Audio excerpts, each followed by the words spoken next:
Now, information conveyed by the balanced chemical equation? A balanced chemical equation gives us information about the substance participating in a chemical reaction. It gives information about the symbol and formula of all the substance. It tells us about the physical state of the reactant and product. It also gives us information whether it is evolved or absorbed. It ensures that the number of atoms present in the reactant is equal to the number of atoms present in product. It tells us about the weight of reactant consumed and of product formed. So it also proves the law of conservation of mass. Though it has got merit for the chemical reaction, but it also has some demerits, that is the limitation of chemical equation. A chemical equation does not tell us about the feasibility of a chemical reaction. It means we cannot predict whether a particular reaction will take place or not.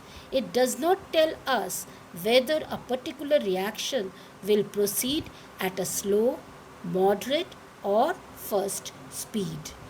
Now we will explain the relative atomic mass. It is defined as the number of times the atom is heavier than 1/12 of the mass of one atom of carbon 12.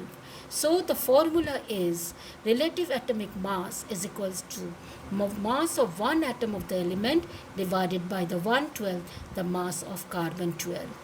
Atomic mass unit is exactly 1/12 the mass of one atom of carbon 12 isotopes. It is derived on the basis of IUPAC and it is written as either you write AMU or U. So 1 AMU is equals to 1.6605 into 10 to the power minus 24 gram. So let us take an example. If the mass of an hydrogen is 1.6736 into 10 to the power minus 24 gram, then the mass of hydrogen atom will be equal to 1.6736 into 10 to the power minus 24 gram divided by 1.6605 into 10 to the power minus 24 gram, that is 1.0078 AMU. Now the relative molecular mass. Relative molecular mass is also defined as the ratio of the average mass of one molecule of an element or compound to 1/12 of the mass of an atom of carbon 12 isotopes. So let us calculate the relative atomic mass of some of the compounds. So let us take an example of ammonia. The relative atomic molecular mass of ammonia for nitrogen is 14 and hydrogen is 1 into 3, that is 17 AMU. Let us take one more example, C12H22O11. So C is 12, atomic number of C is 12. Atomic mass of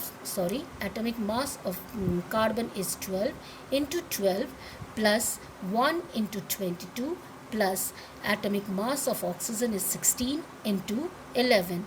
So 144 plus 22 plus 176, that is 342 AMU. So this is the way how we are calculating the atomic mass as well as the molecular mass of the compound. Now the percentage composition. How to find out the percentage composition of an element? Percentage composition of an element in a compound is the percentage of the mass contributed by the element to the total mass of the compound. So percentage composition of an element is equals to mass contributed by the element divided by the total mass of compound into 100. So let us take an example of C12H22O11. Molecular mass is 342. So we have to calculate the percentage composition of each element, that is the percentage of carbon. So percentage of carbon is 144 divided by 342 into 100. 144 is the mass of the element and 342 is the total mass of the compound into 100. Percentage of hydrogen, mass of the hydrogen atom 22 divided by the total mass, that is 342 into 100.